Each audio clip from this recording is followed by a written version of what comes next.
Hello and welcome to the Irish Hunting Podcast, the no bullshit podcast for the outdoor enthusiasts. If you're into hunting, fishing, fine wines and even finer foods, you've come to the right place. So pull up a chair.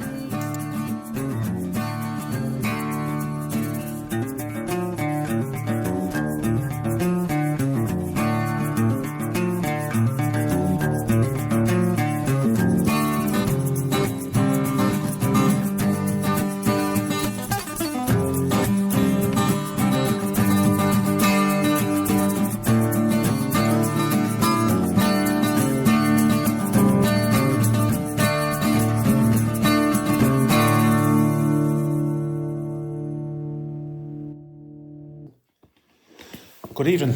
So we're here with Mickey down in Wildhunter. How are you, Mickey? Thanks a million for having us back down. All good here. Quick one for you, probably don't remember, but this time, probably 2 years ago, I think myself and Brenny came down here, and I think it was one of the first episodes of the podcast. Funny enough, it was a Pulsar demo night night too. That's right, yeah. So, and I'd like to thank you. I think you guys have been one of the big supporters of our podcast down through the couple of years we're doing it, so thanks a million for the support. No bother. I'm here in the mecca of guns. I'm just looking around here, there's guns all around me. That's the toys. D gun room, yeah. That's the big boys' toys. D gun room is savage. Yeah. You're busy, Mick? We're very, very busy, especially tonight with our Pulsar night. Yeah. And anybody that's, as we said, we always say this, and we always let them know, anybody's interested in Pulsar, you have to go to an opening night of a demo night. Absolutely. For the simple reason is these items aren't cheap. Yeah. Okay, and you get to play with them all. You get to play with everything. You get to play there's out there must be about 12 or 14 different items on the table. You get to use them all. Exactly. You get to see how they're good in fog. You get to see how they were like tonight. Yeah. You don't get a better night than tonight. There was a heavy fog down. So brutal night for driving, but great night for testing. And a great night for testing them. So this is the best about it. Gives people the opportunities to use them. Now, don't get me wrong. Anybody who wants to come in and play with one for an hour in the shop, day or night, we've no problem with that. We let them which we just did the last 10, 15 minutes, myself and yourself were out playing with different. We had the Hik in our hands, we had the Pulsar, we had. You guys have it all here, so you can come down here, get a couple of different models in your and we were debating. I think out of 4 lads that were out there was 4 different opinions. I like this one, I like that one, I like. Yeah, no, look at it, as I said, as the Hik night was a great night, it was a very good night, great crowd turned up, no more than here. We're expecting another big crowd tonight. There's a few lads knocking around, items have sold. Everyone has their own opinion and it's great, okay? I don't know whether it's something that plays in people's minds or their heads that they think one item is better than the other, which, yes, clarity when you're looking out through something that someone already has a Pulsar and next thing they're changing from a Pulsar to a Hik. But then I have people that have Hik and they're changing to a Pulsar. Yeah. And it's the same, it's to me at the present moment, I can't give the answer because I'm selling 50-50. We're selling Pulsar, we're selling Hik, we're selling 10 Hik, we're selling 10 Pulsar, we're selling 5 Hik, we're selling 5 Pulsar. It doesn't matter. They're just, everyone, depending on what you're doing and what you're at with them, whatever it'll be different. It's different, okay? Different preferences. So it's great. We love the feedback from everybody as well. The feedback is absolutely brilliant for the shop. It gives us even items that you're learning the whole time from them ourselves is then, you should do this, and like the likes of there tonight, there was an issue with a battery. It was actually, there wasn't a battery at all. It was an item that was in the Pulsar that can be left on. It's not a standby mode, but it can be left on, and it's an easy thing to turn off. But his battery was draining out. It wasn't lasting him for 10 minutes. Okay. 50 minutes. He found out tonight what the story was with it. Yeah. And now he's after ringing back saying, I'm into my hour now, and the battery is still at 90%. You know what I mean? Yeah. So little things like that, it's great. And that's the beauty of the backup that you guys have here. You've the technical backup here. You guys are all using it day in, day out. So it's a fantastic backup. Look, I think it speaks for itself. There's a crowd starting to build out there now. So and hopefully it'll continue to go. What I will say to you, another quick one for the likes of no matter if it's Pulsar or Hik, we've a great relationship with Pulsar. John Dougal, as I say, the rep for Hik, he's brilliant with us for any of the spy points or any of the Pulsar products or anything. But the same, what we're doing is in-house for ourselves with Hik. We have a number of lads here being trained up to calibrate any item that's an older model from a Hik and it needs to be rebooted or that needs to be done with it. Even down, not taking them apart, but plugging them into a computer checking them out, seeing what the fault is, and finding out quicker and faster. Yeah. Instead of sending these things back to the UK, a lot of it now on our end of it is going to be done in-house. Brilliant. So that's great for us. We said we have 3 lads been trained up, and our gunsmith. Okay, Steve, our gunsmith, is an absolute genius when it comes to guns. But regarding the Hik products, it's great for him now. Yeah. John is great because John takes them away from us and does them up on the Pulsar. Yes. But for us to go, we've no one in Ireland, in the south of Ireland, that will actually just take the Hiks and go look at them and tell us something. So now we've been trained up to do that ourselves. Brilliant. So you've the full shebang. You can sell them, give the backup, and give the service. And I think that's the big thing. Yeah. I think from both of them brands, like we were saying out there, we had a bit of crack with them out there where one of us was preferring one, or you take one element off one, and you'd say I like that bit off that one, and you nearly build the 3 of them together. You get the perfect one. But I think in both brands, what I'd like to look for when I'm buying something is the backup, the service, because these are not cheap machines. No. And you need that bit after service and care, I think, afterwards, in case something goes wrong. Exactly. Like as I said to you, it's all down to looking after the customer, because as we said there a second ago, these items are quite expensive. As we do laugh at sometimes, and lads come in and slag it and says, you nearly want to be taking out a small mortgage. If it's an item that's costing €4,000 or €5,000, you want as much help as possible with the item and look after that customer as well as because what we've noticed, we get a lot of the customers back. The lads that bought an item of us starting back, when we started doing Pulsar maybe 6 or 7 years ago, they've upgraded to all the other brands. Yeah. They've come back into us because we've looked after them. Yeah. Now, they've moved on, they've sold their item. We don't take them back in as trade-ins, but they've sold them and they've stepped up a gear. So it's great for us to get the same customers back in the door. Brilliant. And that speaks for itself. Yeah. I think I'm on a couple of forums, probably the same as yourself, and you'd see there's bargain basement thermals being sold and binos and so on. And absolutely, if you haven't looked through any thermal and you look through any thermal, it's going to look like magic. Of course it is. Yeah, but then when you come, the beauty of coming here is you can actually put real quality in your hands. And then obviously that item's going to last. And you have that bit of backup. Yeah, it's great. It's great, as I say, and as I'm like, you can talk and you can chat about them. As you says, the best thing about them is there's so many of them and there's different brands and different models out there. We just stick to those 2 brands mostly. We get anything in that someone wants. They might say they want something completely different. Of course, we get it in for them. But going to the scopes, regarding the scopes, as in the night vision or thermal scopes, there's always a grey area in Ireland. It always has been there. Since they brought them in that you have to license them, it's a pain in the backside at the present moment for us because we don't know what the situation is. As they say, doctors differ, patients die. Different stations are licensing them. We have some stations there's not an issue, no problem at all getting a license on other stations they're saying, oh, this is restricted under restricted firearms. I have to look more detail into this. At this present time, we've 16 of them sold since early October. We just start doing the Hik scopes, the Alpac scopes. No matter, even with the Pulsar scopes, doesn't matter which they are, once they're night vision. We've only got 1 licensed. I was 16, and today's date is about 26, 27, whatever date it is today, 27. That's early October. So we're sitting on a lot of stock. We're sitting on a lot of money. Sitting on a lot of stock, sitting on a lot of money. Now, my personal opinion on them, they're the safest thing out there if you are shooting. If you've a lad that's out shooting foxes under vermin control and the farmer's having issues with sheep or anything like that, or whatever it is he's having issues with, and you have lads going out with scopes and they're going out dusk till dawn, but it's getting dark in the evening time. If you're going out with something like a night vision scope or anything like that, you know what you're seeing and you know what you're looking at. It's, to me, my personal opinion, they're one of the safest items you could use if you're shooting. Regarding the thing, as it's always been lads wanting to put them on deer hunting licenses, lads, you can't. Anything above a 223, you cannot put night vision on. That has always been the case in Ireland. Whoever's putting them on, so will be. It's up to them. If they get caught, to get into bother, get took off them, so on. That's the grey area with scopes. Just on that, because I think that's a point that on night vision, that was always the case that you couldn't put it on anything higher caliber than a 223. Above a 223. 223 is vermin control, foxes. You can't stalk there, you can't shoot there. You can't shoot there at night time, full stop. And as well as that, with thermal scopes or night vision scopes, it's definitely for 243, 6.5, 308, whatever they are, you cannot mount a night vision scope onto that gun. Now, since these items have been licensed and don't want to be licensed, the lads that purchased these come back years ago. This is where there's going to be a big grey area as well with them. I've noticed that lads coming into me have handed me licenses over the counter with night vision or SV or CV, sight vision or CV clear vision. There's different things on some of the licenses. Now, I look at the licenses as a 308 or a 6.5 or it's a 30-06. So they have been issued them. They've just been issued them because they paid.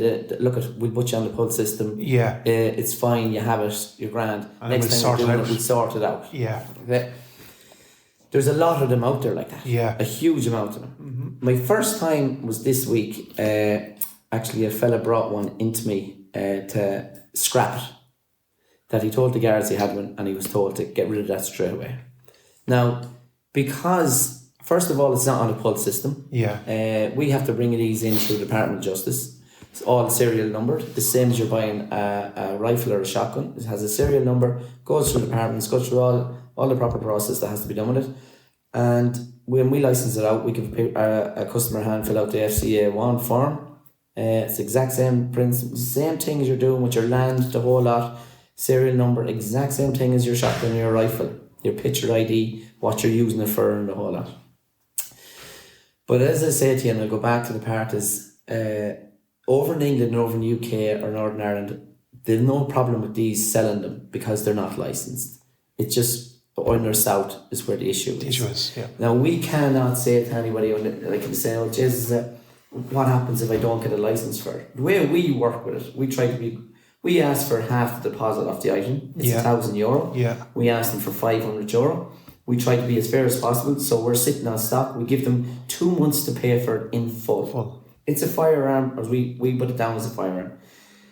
If our customer, and this is I don't know what our shops work at, if our customer does not get a license for it, for stocking and keeping it in stock, we take 15% off their deposit. Okay. But what we do, because we don't want to take their money because they've got nothing, we give them the 15% back to purchase ammunition or clothing, so they lose nothing. But yet they bought something off us. As fair as that, that you can't be. Yeah, so we give them back their money on it and we play ball with them because, as I said to you, no one knows what's going on.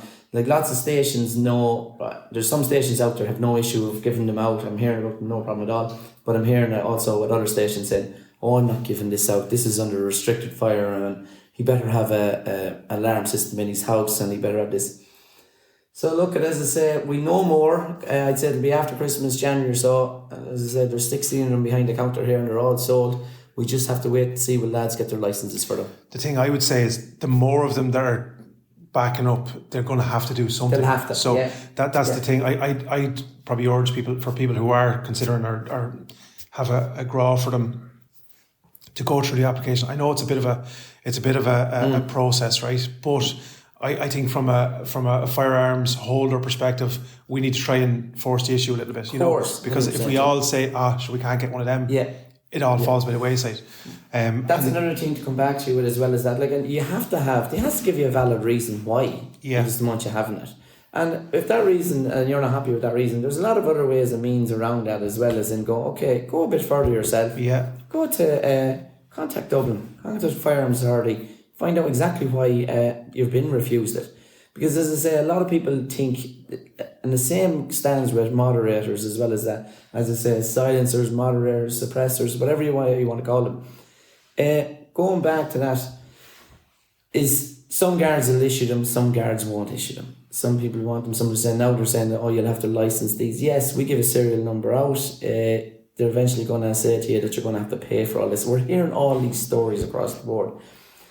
As I say, so many stations are different. With us, it's a hard one to call, especially anything now at the present moment is coming in with a serial number on it. It's a lot. There's paperwork involved. Yeah, lots of paperwork involved. Yeah, we have an item there I sold online last night. I just talked to a customer today. He bought a suppressor, and I says, "Will you just forward me on a copy of your license? I just want to make sure that you have the S on it. I'll give you the serial number on this." oh, I don't have it. Now, he got upset about it because it was €320 and he over and back on the phone over and back. I said, listen, I'll give you the serial number, just apply for it. Just go into your Garda Barracks and tell them you're putting this onto your gun. Now, we're waiting for it to come back, but his buddy got refused one. Says you don't need it. Yeah. So they're all... I think, that again, that's a little bit of... It's probably similar to the night vision and the thermoscopes. I think they panicked a little bit because they didn't know what they were dealing with, and it was trying to stem the tide to give them a chance until they actually know what they're dealing with. Same with moderators. I think they think that there's lads going around shooting things and there's no sound at all out of the gun. That's what I meant to say to you. It's like something they think it's out of a film. Like subsonic round for a 308, you don't hear a thing, and these things are loud. They're definite. Yeah. No matter what gun you put them on, they're definite. But as I said to you, it goes back to the same thing again.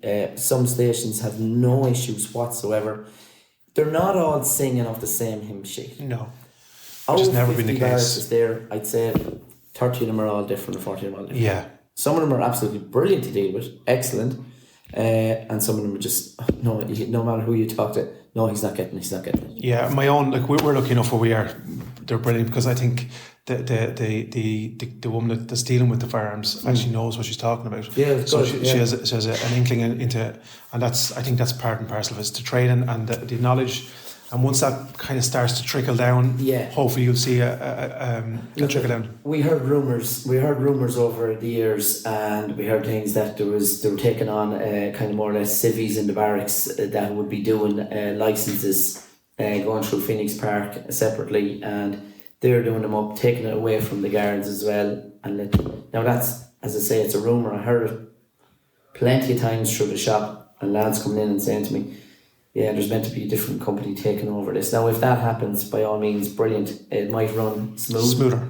But you see, with these licenses going, the crime rate in Ireland is zero for licensed firearms. Yeah. It's like... We're the most, what would you say, scrutinised citizens in the country. Yeah. Do you know what I'm saying? Because you have to be to own one.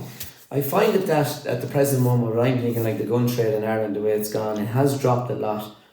I think mostly the guards or your super, your sergeant, whoever signed them off, wants to have a gun. This is my personal opinion on it. Either no gun or one gun. These lads that have 2 or 3 guns or 4 guns and things like that, they're wondering why do they need all these guns? Of course they need them for different game, different hunting, whether it's sporting or whether it's game. But the lads are doing the licenses think is a gun is a gun. A gun is a gun. And that's it, I go back to my own licence. I remember I had a shotgun licence at the time. I went to get my first introduction to rifles. I remember I wanted a little 2.2. It was off a relation of mine. He was handing it in and he said, do you want... And I said, yeah, I had aspirations to go to deer. I said, sure, I'll start with a 2.2. Of course. Go out for that for a year, not on deer, obviously, but go out and shoot a few rabbits, get used to the workings of a rifle. Of course, yeah. And then work myself. Went in to do the application. And I remember the firearms sergeant said to me, like similar to your story, he said, why do you need 2 guns? And I said, well, I'm doing a bit of game shooting at the minute with my shotgun. Want to do a bit of rifle shooting. And he says, sure, can you not use a rifle? Yeah. And that was his answer to ask, so... Yeah, and another one, just a quick one as well as that, Jesus, I had a guy in here 2 weeks ago. He was in looking at pistols. We don't really do them. We have a couple. We kind of got out with them as well because it takes a year, nearly 2 to get a licence for them. You will have to join a club, and it will have to be a pistol club, and you'll have to have an alarm in your house for one of them. But this guy showed me his gun room and his gun safe. He had a total of 16 guns. He was going to pick up a handgun somewhere else in another gun shop, and that would have been his 17th gun, and no problem whatsoever. He's no Pulse ID, as in he's a firearms dealer. He's just he's a normal citizen, and he's on his 17th gun. Wow! Now his house is like Fort Knox. He has like 16 or 17 cameras in the house alone. But he's a serious setup, and they know him as in a firearm, does a lot of shooting. But yet, as I said, he's just the same as the other lads buy alarms, put alarms into their house, and once they hit their 3rd gun, you see the way it works in there, you're meant to, if you look it up yourself, you say 1 gun, trigger lock, 2 guns, safe. We recommend a safe even if it's 1 gun. 1 gun, yeah. But 3 guns, safe, 4 guns, an alarm, 5 guns, monitored alarm. Yeah. Now, I could be even around 3 guns alarm, 4 guns monitored alarm. So anyway, once you hit that stage, you have to have, we'd say, your proper alarm system in place, that it is monitored after your 4th gun. Yeah.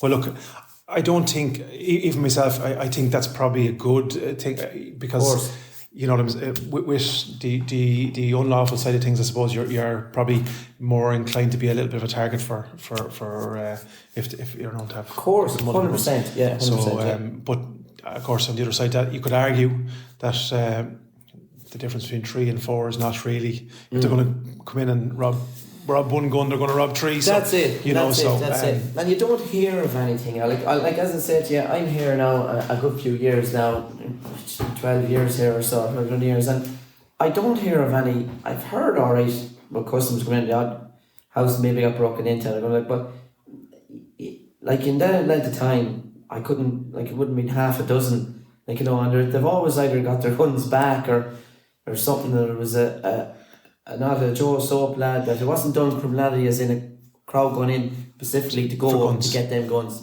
It popped up. Yeah. You know? I'd have that argument. If I was a criminal, which I'm not, I don't think so anyway. Yeah. But if I wouldn't go after a gun that was licensed, you know, because if you were in that way inclined, I would presume you'd be looking for something off market that came from overseas or something. So, but anyway, I think we could probably go around the houses, and further to your point there, I think you made a very good point.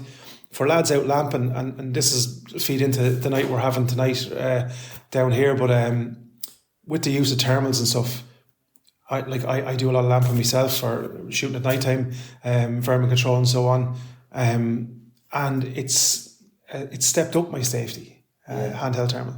It's just and night vision, because I'd always, you know, when I'm shooting night vision, you've better clarity on nights like tonight. Lads go out with, you know, lamps, and lamp will hit the fog, and it's you're getting the blowback and so on. Night vision's better, and then you've also have the thermal side of it, which you'd always double check. You know, you see your fox, just throw up the handheld thermal to ensure there's nothing after moving behind the fox. Of course. So it gives you an extra layer of protection, I think, you know. 100%, but you need somebody out there to explain this, like yourselves, especially with the podcast, is to, like, so you have the National Parks and Wildlife buying all these items, okay? They buy these items to use them in their jobs. You have your superintendent over there, or your sergeants over there, are either signing off other items. I think these night visions the same as they're used for criminality, okay? That, they can spot see through walls.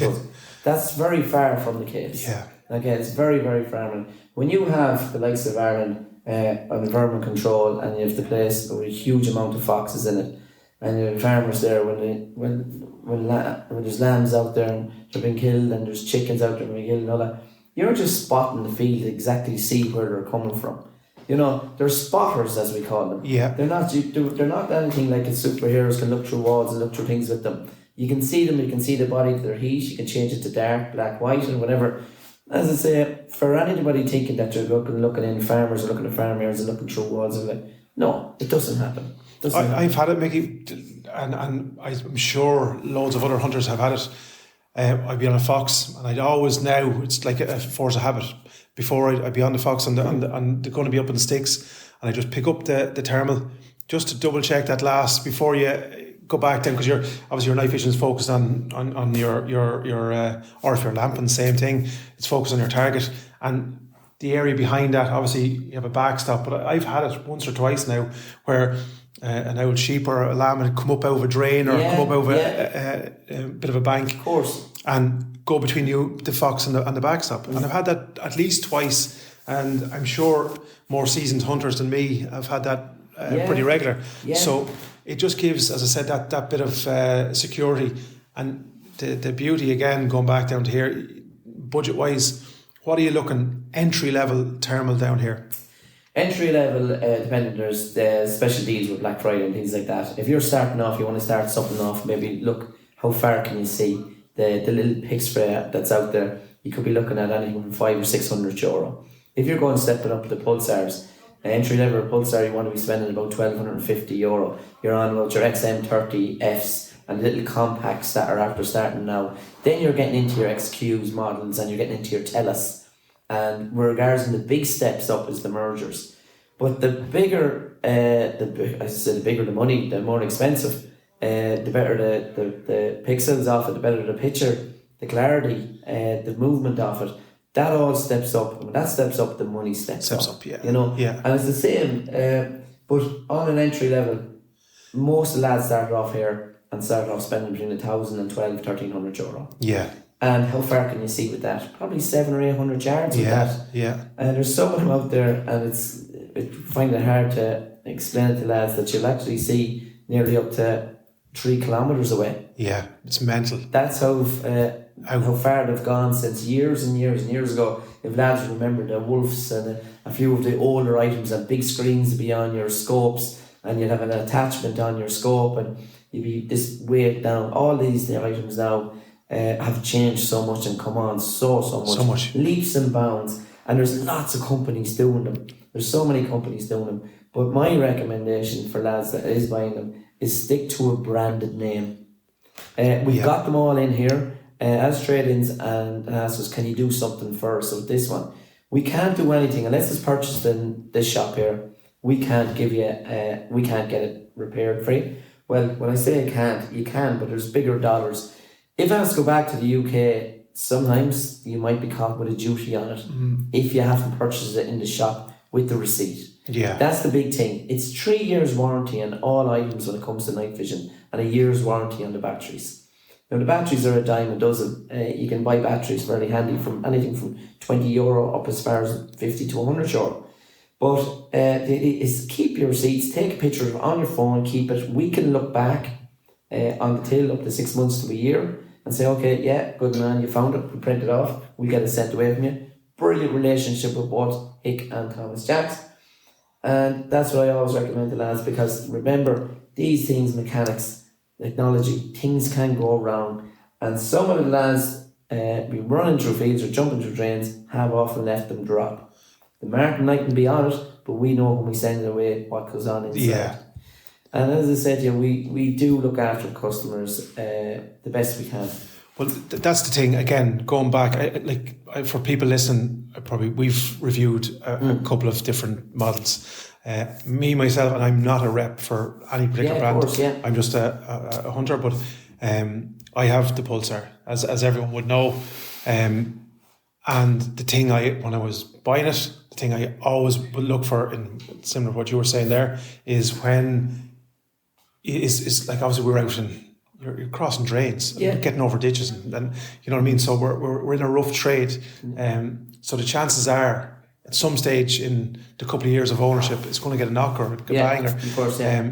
So, and where do I go to get it fixed? And like you said, you've John out here who you can send it back up across the way, or you have now your own crew here with Hik. John would be in Cavan, and so it's not as far, it's not too far for us to send it. And John regarded himself, John with Pulsar, rubber lenses, eyepieces, batteries. Once it doesn't have to be opened up. If it is opened up, it will go back to the UK with a turnaround time of 8 to 12, sometimes 14 weeks, depending on what's wrong with it. Because these lads have to be wired up to these items because with static inside them, and they have to be properly done, professionally done, white coats, like doctors. It's a serious business. It's not business, and as I say, it's not something that you can just look through this and tune it in, plug it into the computer and get it going. That's if there's a serious issue with the mechanics part of it. But as I said to you, if you have it and you have it over 3 years, 4 years, 5 years, there's no problem. They're that good. They'll still fix it and they don't overcharge on it. Yeah. So if you say, I'm worried about this item, I bought it, what happens in 5 or 6 years or 10 years down the line? I've sent pieces over to Thomas Jacks that are 10 and 12 years old. There you go. Yeah. They've changed the lens for me. They changed the lens for a guy there the other day. Lens was cracked. There was something else with the front eyepiece. And the little magnet of the flip cover, it came back, I think it was €130. He was delighted. He bought it 10 years ago. He got all that fixed on it. For that type of money, he went back to the UK. The only thing that he wasn't happy about was he kept ringing me, and I think it was in a list. It wasn't priority because they look after their own stuff first, and it was 15 or 16 weeks later we got it back. But look, we got it done for him, and he was happy. Job done. Yeah.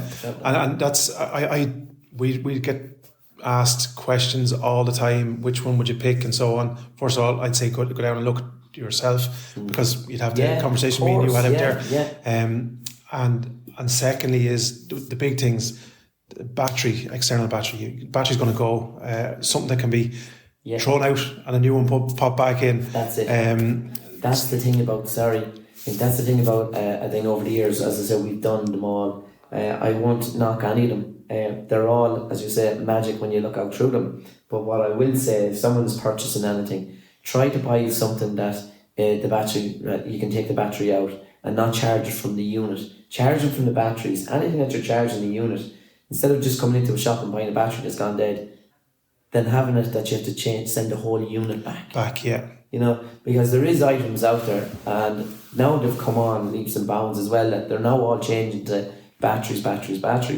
But there is companies out there that just do them, that you charge from the units themselves. Built-in batteries, yeah. In 3 or 4 or 5 years down, that's the thing, yeah. you have to send it. And I think that's the number one component that's going to go. Yeah. If you're lucky enough not to bang and clatter it, the battery is the first thing that's going to go.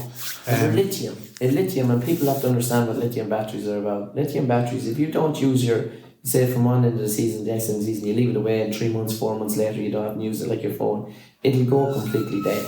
And the cells will actually die off in the lithium batteries. Yeah. So you have to keep them charged every so often. Give it a full charge every month, every 2 months. But you can charge them as much as you want. But if you're not using it, always take it out and give it a charge. Simple as. Keeps it going. And the beauty of it as well, you can come down here and presuming you have endless amount of batteries out the door. Just ran out of batteries there in the last couple of days, and I asked John there, and when you're coming down tonight, when you bring a lock of batteries, there must be 20 APS 3s for your standard XM30s, from your model starting off with the S, the F, or the standard 30. They're the small APS 3 batteries. If you're stepping up a gear and you're going to XQ models, with even if it's LRFs, it doesn't matter, you have your APS 5s. And then you're setting up the new Telus batteries and things like that. We're still doing the batteries for the Helions, and they're all available. IPS batteries. Yeah, brilliant. So there's a good range of different batteries there, and there's never an issue. If we run out of 5 or 6 days later, we have them back in. Yeah, and I wanted to probably what I was trying to get at there, maybe in a roundabout way. I know there's a lot of models coming in from China, Asia, and stuff like that, right? And I see them on the forums and so on. And far be it from me, I'm not trying to say, go and buy the more expensive one, but sometimes, because none of them are cheap either, you're still talking in around the $1,000 for any of the reasonable ones. But most of the shops, I don't know, and I won't say most of the shops, is whatever they do themselves is up to themselves, but what we do here, lads, because they're so expensive, we take payments on home, which is no problem at all. We can take payments, I would say, someone leaving it aside and paying it off. It's 5,000 or 6,000 euro, no problem, 3 months. If he picks up the phone and rings me, there's a bit of an issue, something has come down the line, that something else has to be paid for quicker, that's not a problem. He won't lose anything. It can stay for another month or two, and we look after him. Yeah. Most of the lads now at the present moment, as they go in there for Christmas, presents for themselves, they'll put them aside there last month and 2 months ago, and they'll take it out for Christmas. Or the missus will just pay it off and say how much does he owe on them. We've no problem taking deposits. As I said to you, these things are quite expensive, and we tell everybody they're expensive, and people know they're expensive, but put it aside and pay it off. That's brilliant. That's a brilliant service. And I know I was actually chatting to 2 lads out in the clothing room there, and that's what we were just chatting about. I think every time I come down here, I hear one lad throwing a few bob off something. Yeah. And that's a brilliant service to you guys. Yeah, it's great. It's great for us as well. Like, you get to sell a lot of stuff in the shop and put them aside, whether it doesn't have to be night vision or tunnel vision or stuff. Same with the guns, same with anything, same with a pair of boots, a pair of trousers. The way things are, like, not everybody can go out and buy a 200 or 300 euro pair of boots. They can buy them here and pay €20 off a week, €50 off a week, whatever they want to do, leave it aside and pay it off. Brilliant. It's brilliant.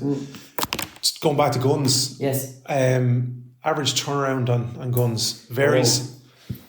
Well, look I'll give you an example. I had a guy, and I do slag some lads there a couple of weeks ago. I saw them going on a Sunday, and 3 weeks later he came in to me with his licence, and I do say, you must know them very well, or you're bringing them in chocolates, and they're always getting a laugh or a joke out of them. And I said, no, then my first gun, didn't ask me any questions, done it up. And then we have guns in the back gun room, and I'll give you an example. I rang a customer there on Sunday, and I asked him, I said, look, you need to kind of pay off the rest of your gun. He says, I haven't heard any word back. I rang them up and he says, oh yeah, that'll get done. That gun was bought on February 2024. So if you make up the dates, go back, that's nearly 10 months ago. 10 months. And that gun is still in there. He already has a firearm. And now there's also rifles in there, 6 months, 5 months, 6 months, 7 months, 8 months. It's wrong. If it was me personally, because I know I do deal with firearms officers, but what I would do is I'd pick up the phone, I'd keep ringing. A lot of people, I don't want to say this in a bad way, when it's a guard, I think they're above the law. You need to be a little bit angry sometimes with them and be abrupt some way, but in a nice manner too. And say, why? What's the hold up? Where's me license? If it's after 12 or 14 weeks, you're meant to have an answer anyways. But if it's 6 months or 5 months, you really want to be picking up that phone and saying, no, things go missing, which they shouldn't, because that form is private. Your private details are on that form, as in your name and your address and your picture ID. And if they say to you, your application form is now missing, I can't understand, because that's a big one that happens here. We hear a lot of that. And I can't understand how they can say that, because it's going to be going in behind the counter and going onto a shelf and going onto a table to be filled out and stamped. So, and that form should be true, and it is. I think that's probably an excuse that's far. Well, I've two of them excuses today that I have to post off paperwork tomorrow for a guy with a rifle that rang up and it's 6 months there, and he says to me, he says, I've been told that my application form has gone missing. Will you do another one out for me?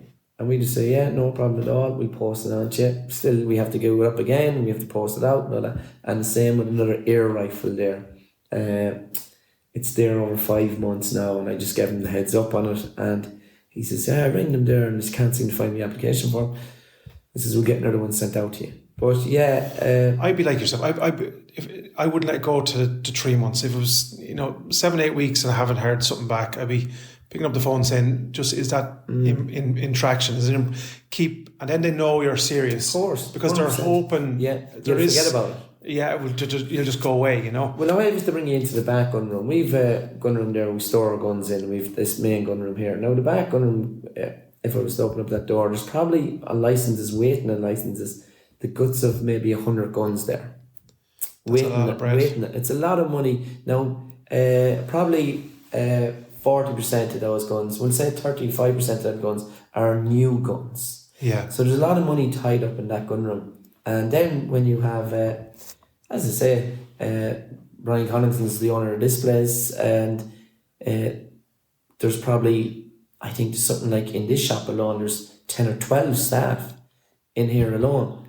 That's a lot of money, a lot of wages to be paid, a lot of money to sit on with guns. Yeah, there's not too many other businesses that are expected to do that, and we've probably championed that cause in terms of one of the things we would like to see from the podcast perspective, I think, is that, fair enough, I can understand for a new application to have to check that Mickey or Anthony's not a serial bank robber, you know what I'm saying? So I understand that, right? But if you're coming in for a like-for-like substitution, like 2 for 3 for 2 for 3,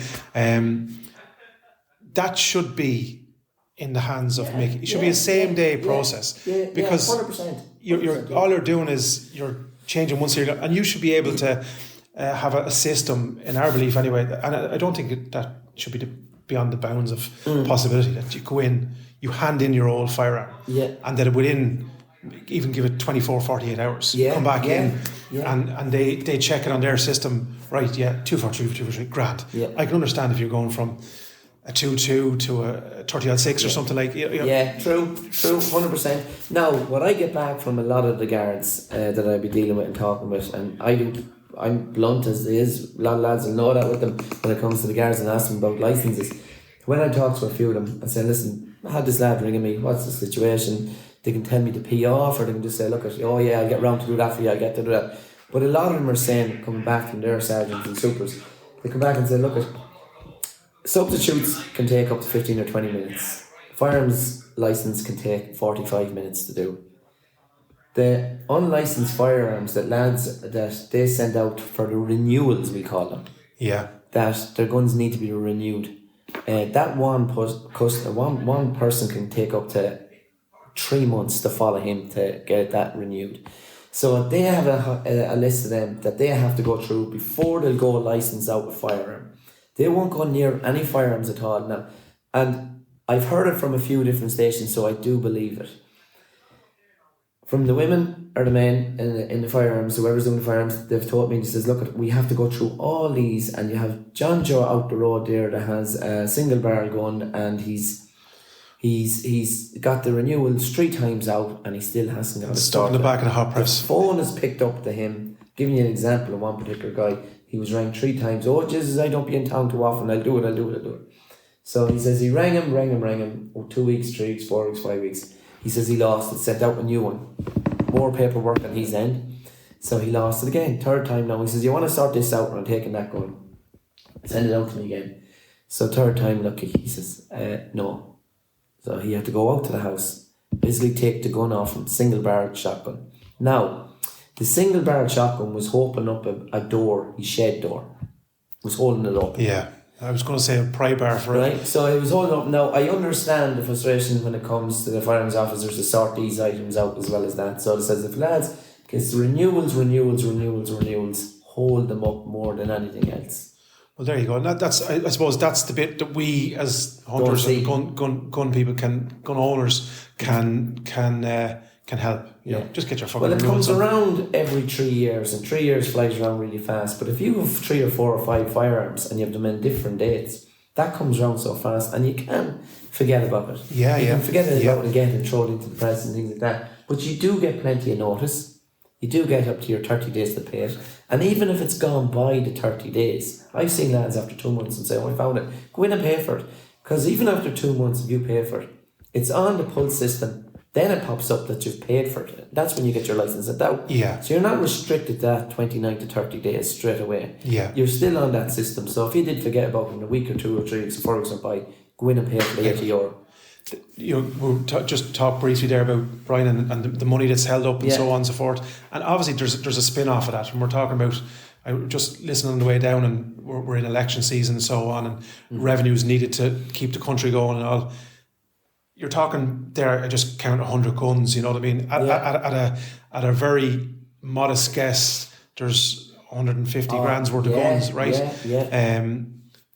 So that's all taxable revenue. And that's only in the gun room there. If you look around here, you can get how fast would it take you to count the guns there? You have the same amount here or more. Yeah. So, but I suppose from the point of view, like this is and we'd say it umpteen times, hunting and fishing and country sports is a real revenue producing industry, and it's slightly untapped from the government's perspective, because we have, if we could get on top of the likes of the issues that we're talking about here, the night vision deterrents, the guns, the firearms licensing, just in that bit alone, the revenues that could be generated, like you guys here are probably one of the biggest in the country, from a store's perspective.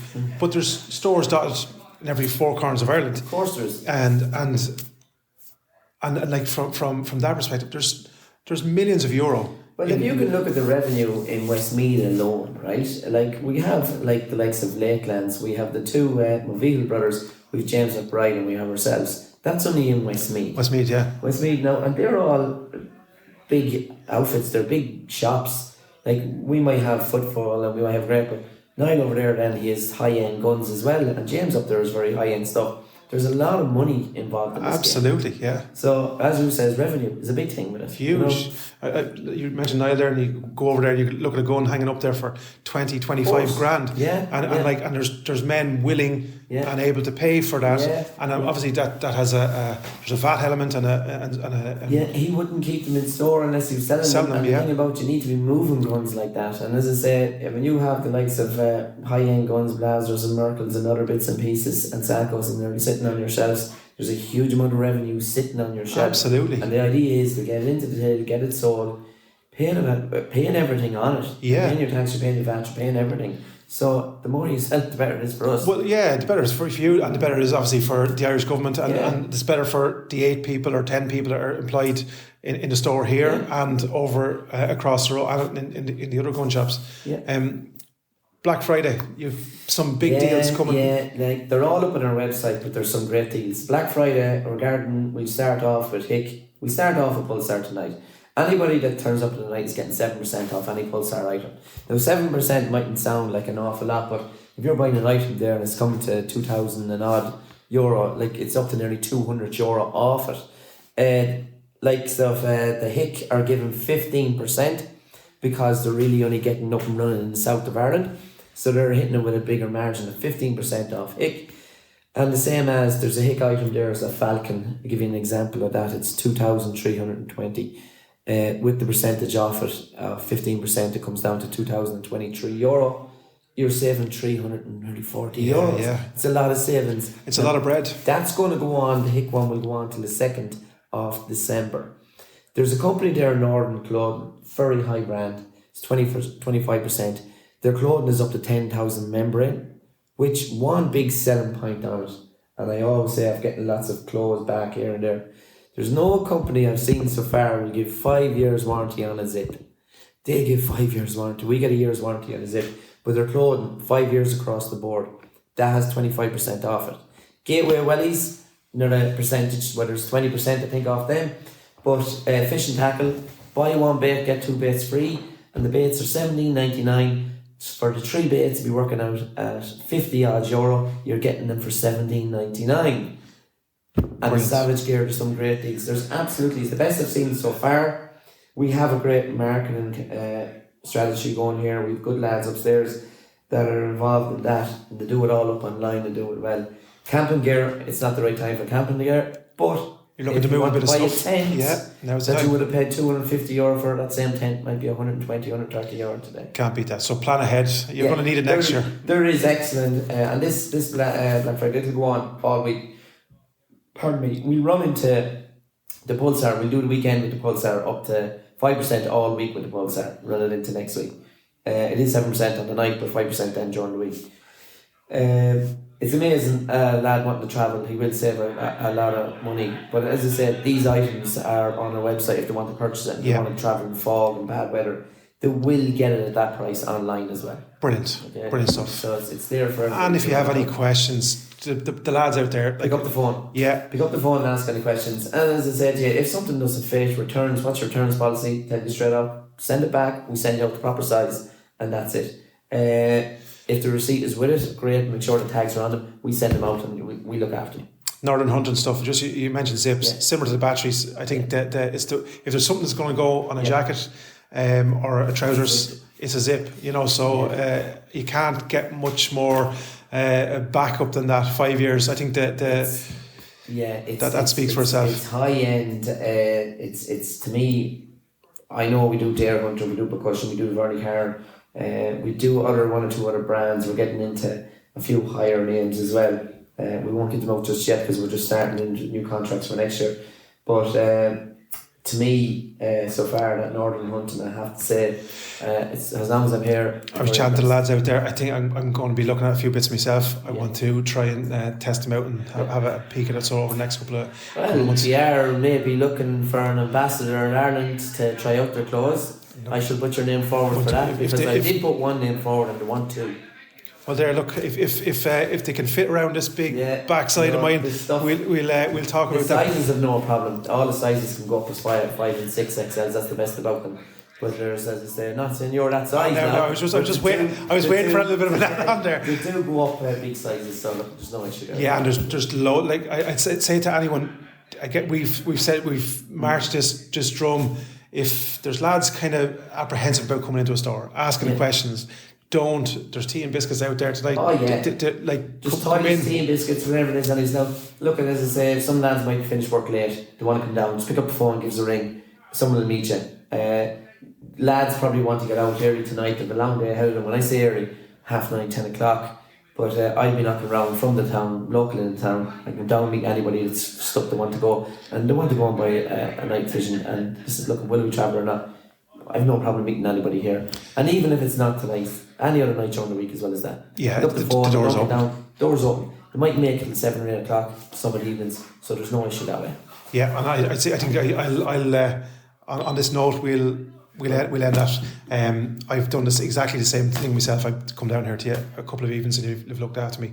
Mickey, you're a gentleman. Thank you very much. All right. No bother.